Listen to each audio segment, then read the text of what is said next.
கோயம்புத்தூர்லேருந்து வெளிநாடுகளுக்கு போகிற வர வசதியாக இன்றைக்கி வந்து பார்த்தீங்கன்னா, நீங்கள் வந்து யூரோப்க்கோ இல்லை இங்கிலாந்துக்கோ இல்லை அமெரிக்காக்கோ இல்லை ஃபார் தட் மேட்டர் ஆஸ்திரேலியாவுக்கு போகணுன்னா கூட நம்ம வந்து இங்கேருந்து கொச்சினுக்கு போயிட்டு இல்லை பெங்களூர் போய் இல்லைன்னா சென்னை போய் அந்த ஊர்களிலிருந்து அந்த இன்டர்நேஷ்னல் ஹப்புன்னு சொல்லுவாங்க ஒரு ஏர்லைனுக்கு, துபாயோ சிங்கப்பூரோ இல்லை டெல்லி பாம்பே அந்த மாதிரி இடங்களுக்கு போய் அதுக்கப்புறம் தான் வந்து நம்ம வெளிநாடுகளுக்கு போக முடியுது. சப்போஸ் இன்றைக்கி வந்து அமெரிக்காவுக்கு போகிறவங்க எல்லாம் எப்படி போகிறாங்க அப்படின்னு எடுத்துட்டா, ஒன்றா இங்கேருந்து கொச்சினுக்கு போய் கொச்சின்லேருந்து தோஹாக்கு போய் கத்தார் ஏர்வேஸ் மூலிமா அங்கேருந்து பல நாடுகளுக்கு போகிறாங்க.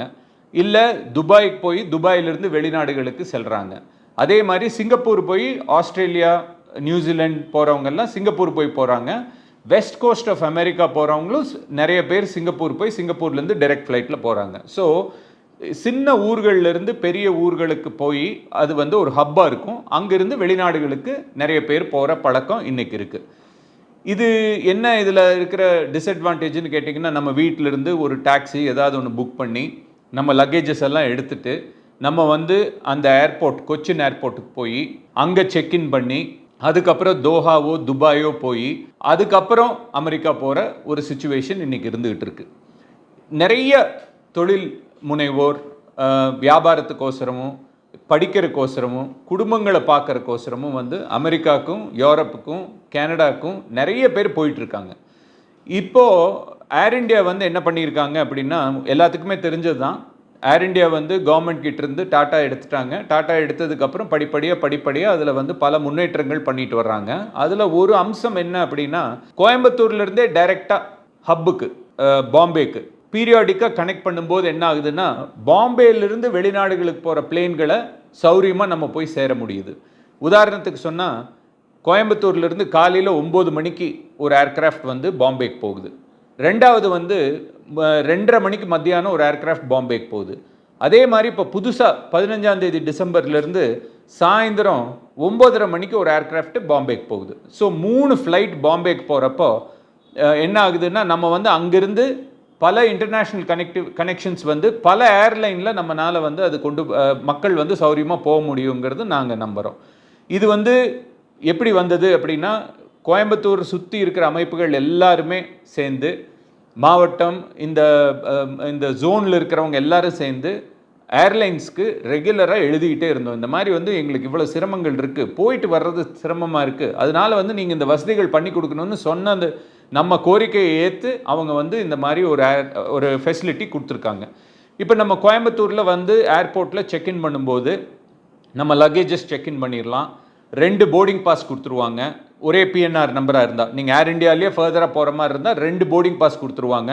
நீங்கள் போய் பாம்பே ஏர்போர்ட்டில் இறங்கி நீங்கள் அந்த கேட்டில் வெளியில் வந்து இமிக்ரேஷன் அண்ட் கஸ்டம்ஸ் முடிச்சுட்டு, இன்டர்நேஷ்னல் சைடு வந்து இமிக்ரேஷன் அண்ட் கஸ்டம்ஸ் முடிச்சுட்டு அப்படியே நீங்கள் கேட்டில் வந்து ஏறி நீங்கள் எந்த நாட்டுக்கு டிக்கெட் புக் பண்ணியிருக்கீங்களோ அங்கே போயிடலாம் சௌரியமாக.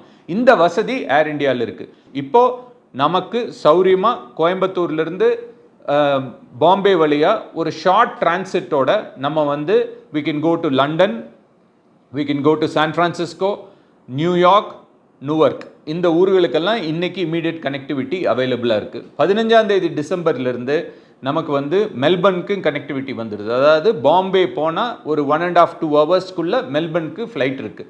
ஸோ அது நம்மளால் போக முடியும். அது போக Dubai, Abu Dhabi, Muscat, Doha, Middle East ஃபுல்லாக குவைத்து, அதே மாதிரி நம்ம ஷார்ஜா, இந்த மாதிரி ஊர்களுக்கு எல்லாமே கனெக்டிவிட்டி இருக்குது.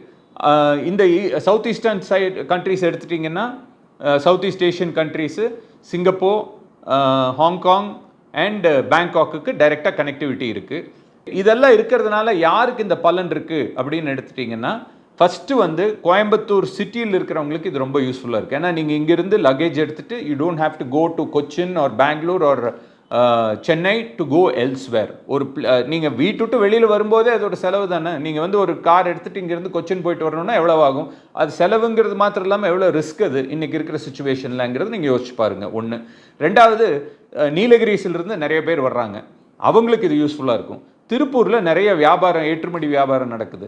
அவங்களுக்கு இது யூஸ்ஃபுல்லாக இருக்கும். ஈரோட்லேருந்து வரலாம், கரூர்லேருந்து வரலாம், பாலக்காடுலேருந்து வரலாம். இத்தனை மக்கள் பயன்படுறதுக்கு இந்த வசதிகள் நம்ம எல்லாரும் கேட்டதன் அடிப்படையில் அவங்க கொடுத்துருக்காங்க. எல்லாரும் வந்து இந்த ஃபெசிலிட்டி யூஸ் பண்ணுவாங்கன்னு நம்ம நம்புகிறோம். நன்றி.